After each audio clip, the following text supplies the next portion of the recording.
masalah kualitas guru dan beban administratif guru.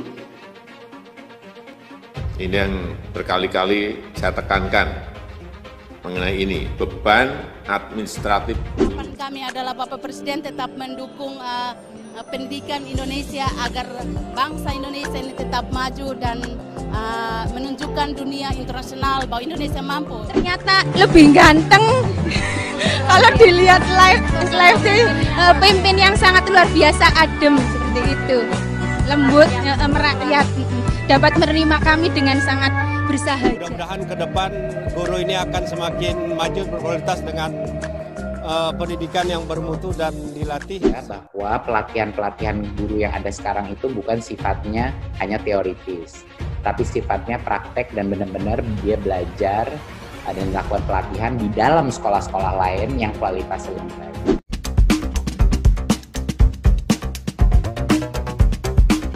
Saya lihat ini juga menjadi sebuah momentum untuk merumuskan ulang sistem evaluasi standar dasar pendidikan dan menengah secara nasional. Dihadapi siswa, jadi kurikulum ini harus disederhanakan, dibuat lebih fleksibel dan berorientasi kepada kompetensi. Kita lihat perubahan teknologi, perubahan zaman yang ada. Namun, guru tetaplah guru. Guru tidak bisa digantikan oleh mesin secanggih apapun. Nggak bisa. Demi masa depan NKRI, Presiden Jokowi siapkan standar baru pendidikan Indonesia. Sebelum kita lanjutkan, jangan lupa subscribe dan nyalakan tombol loncengnya. Halo semuanya, kali ini kita akan membahas pernyataan terbaru Presiden Joko Widodo terkait dengan dunia pendidikan Indonesia. Seperti diketahui, Presiden Jokowi adalah sosok yang sangat memperhatikan dunia pendidikan. Dirinya dan jajarannya berupaya memajukan Indonesia dengan cara mencetak SDM unggul. Hal ini tentunya menyangkut isi dunia pendidikan, mulai dari kurikulum, sekolah, guru, dan siswa, hingga wali murid. Dengan diterapkannya PSBB berdampak pada dunia pendidikan, di mana sebelumnya pemerintah telah membatalkan UN 2020. Dan dalam Ratas 3 April, Presiden menjelaskan hal ini adalah momentum untuk membuat standar terbaru. Strategi peningkatan peringkat Indonesia dalam PISA, kita akan memulai ratas pada hari ini. Dan untuk itu mohon arahan Bapak Presiden dalam hal yang berkaitan dengan materi tersebut. Bapak Presiden dipersilakan. Pagi hari ini akan dibahas mengenai strategi peningkatan peringkat Indonesia dalam PISA, dan untuk mencegah penyebaran COVID-19 pada ratas 23 Maret yang lalu, kita telah memutuskan untuk melakukan pembatalan ujian nasional 2020. Saya lihat ini juga menjadi sebuah momentum untuk merumuskan ulang sistem evaluasi standar dasar pendidikan dan menengah secara nasional. Apakah dalam pengendalian mutu pendidikan secara nasional hanya menggunakan UN, atau kita juga bisa menggunakan standar yang dipakai secara internasional seperti PISA. Indonesia telah ikut dalam survei PISA selama 7 putaran sejak tahun 2000 hingga 2018. Dan survei PISA menunjukkan bahwa sistem pendidikan Indonesia telah berubah menjadi lebih inklusif, terbuka, dan meluas aksesnya selama 18 tahun terakhir. Namun laporan yang saya terima, skor rata-rata PISA tahun 2018 menurun di 3 bidang kompetensi dengan penurunan terbesar di bidang membaca. Kemampuan membaca siswa Indonesia dengan skor 371 berada di posisi 74, kemampuan matematika skornya 379 berada di posisi 73, dan kemampuan sains dengan skor 396 berada di posisi 71. Dan berdasarkan temuan survei PISA, kita juga bisa mengetahui ada 3 permasalahan utama yang harus diatasi. Yang pertama, besarnya persentase siswa berprestasi rendah. Meskipun kita tahu Indonesia berhasil meningkatkan akses anak usia 15 tahun terhadap sistem sekolah, tapi masih diperlukan upaya lebih besar agar target siswa berprestasi rendah ditekan hingga berada di kisaran 15-20% di 2030. Yang kedua adalah tingginya persentase siswa mengulang kelas, yaitu 16%. Angka ini 5% lebih tinggi dibandingkan rata-rata di negara-negara OECD. Dan yang ketiga adalah tingginya ketidakhadiran siswa di kelas.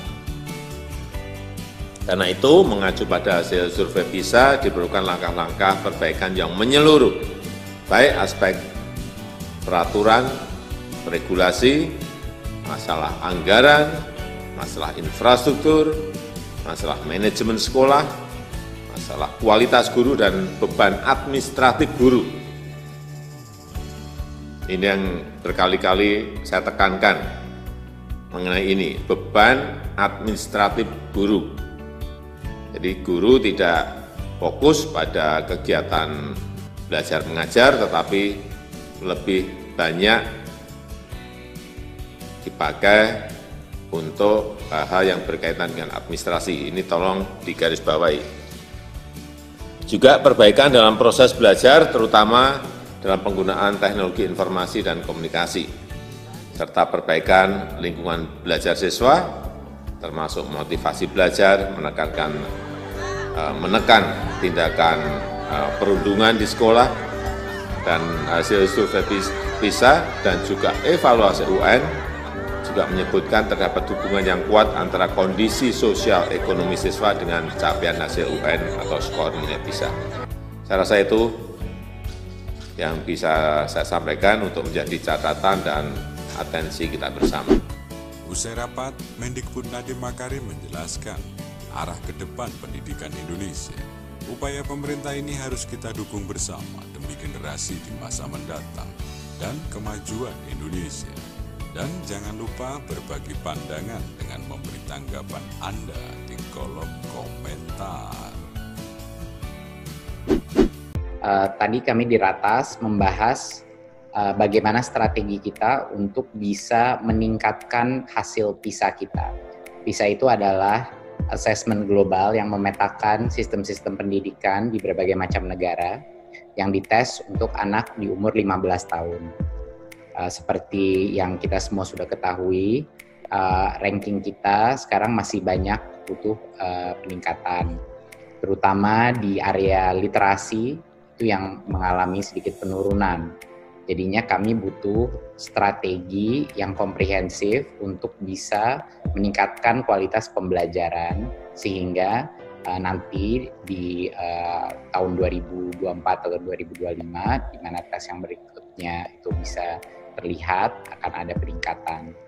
Jadi kami sudah menyepakati ada ada sekitar 5 strategi besar untuk meningkatkan hasil PISA ini. Yang pertama dan yang terpenting adalah untuk merubah standar daripada penilaiannya tersendiri. Makanya yang telah kita lakukan dengan UN itu diubah menjadi asesmen kompetensi minimum. Asesmen kompetensi minimum itu adalah terinspirasi oleh PISA dan memang sangat mirip dengan PISA dan soal-soalnya pun mengikuti dan melekat dengan PISA. Tapi dengan karena PISA itu hanya untuk 15, kami akan menurunkan itu baik yang buat SMA, SMP, dan juga SD. Jadi step pertama adalah mengikuti standar internasional yaitu PISA dalam asesmen pemetaan pendidikan kita. Karena UN itu standar lokal, tapi asesmen kompetensi kita yang baru itu adalah standar internasional.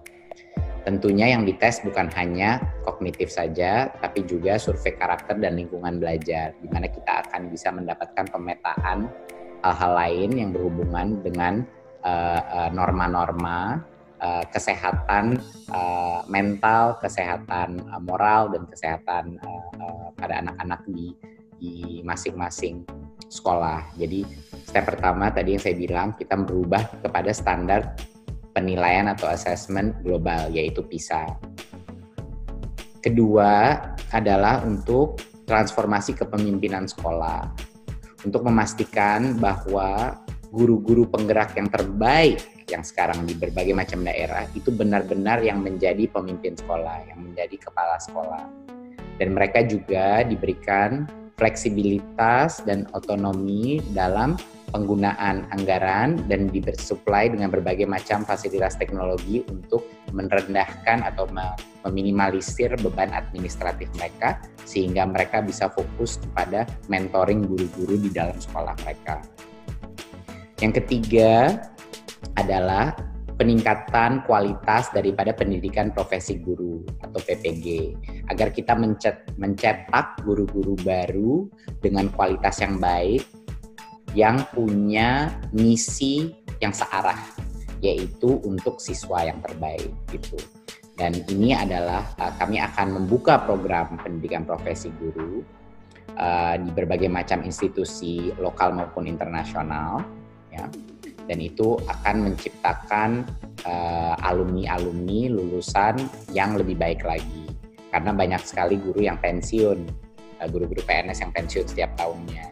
Jadinya pabrik guru kita itu harus diperbaiki dan ditingkatkan kualitasnya. Ketiga adalah untuk memastikan juga bahwa pelatihan-pelatihan guru yang ada sekarang itu bukan sifatnya hanya teoritis, tapi sifatnya praktek dan benar-benar dia belajar dan melakukan pelatihan di dalam sekolah-sekolah lain yang kualitasnya lebih baik. Bukan hanya di dalam suatu seminar atau ditunjukkan PowerPoint, tapi proses pelatihan guru itu dilakukan melalui interaksi dengan guru dan guru dan di dalam classroom, observasi dan feedback. Yang keempat adalah untuk melakukan transformasi pengajaran yang sesuai dengan tingkat kemampuan siswa. Sekarang ini banyak sekali pengajaran karena silabus kita dan kebijakan-kebijakan mengajar kita sangat rigid, sangat ketat.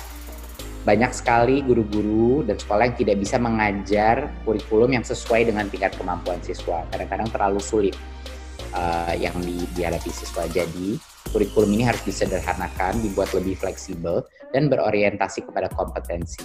Dan didukung juga dengan toolkit-toolkit online yang bisa membantu personalisasi atau segmentasi pembelajaran.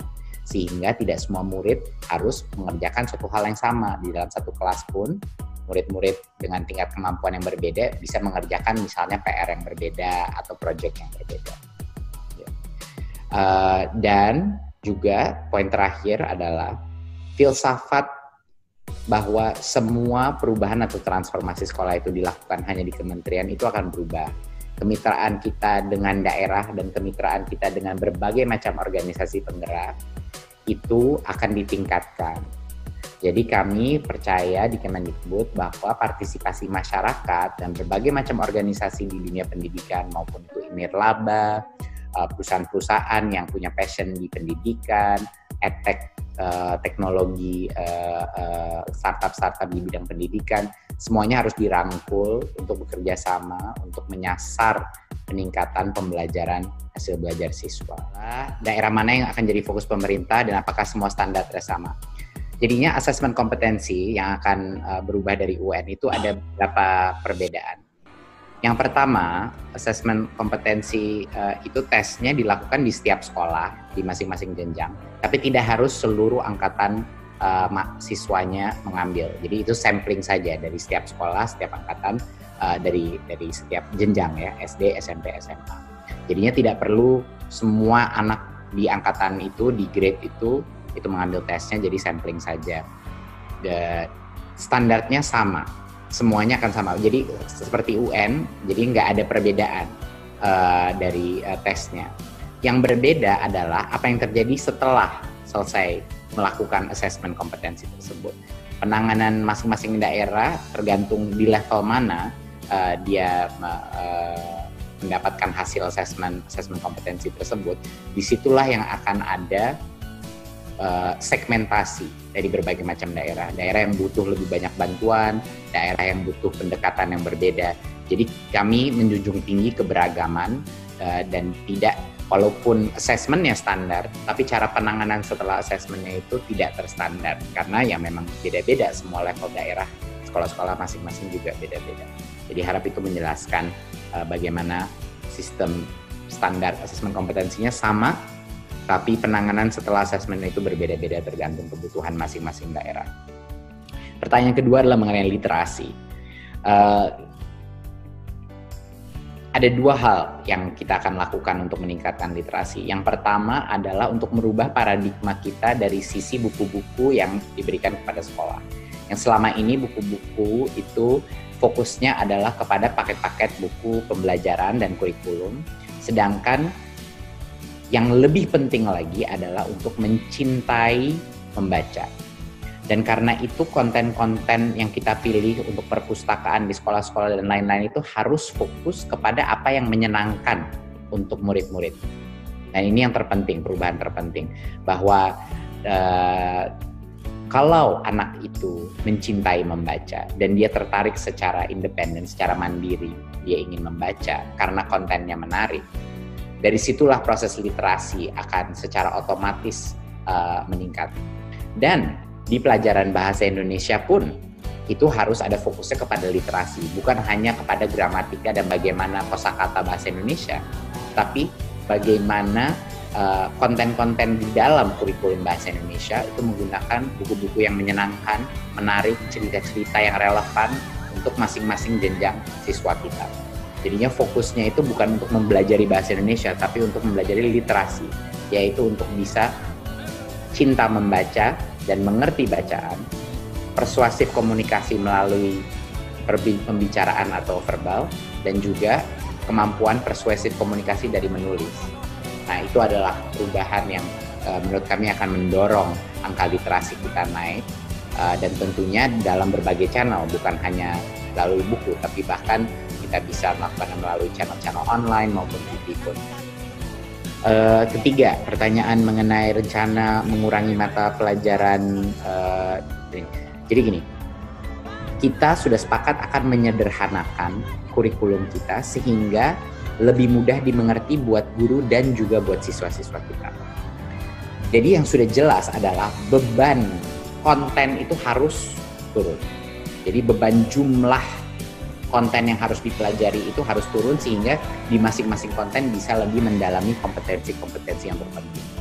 Apakah itu artinya nanti mata pelajarannya dikecilkan atau konten per mata pelajaran dikecilkan? Itu masih dalam tahap sedang dikaji sama tim internal kita beserta mitra-mitra kita. Kita mendapatkan input dari berbagai macam organisasi mengenai reformasi kurikulum.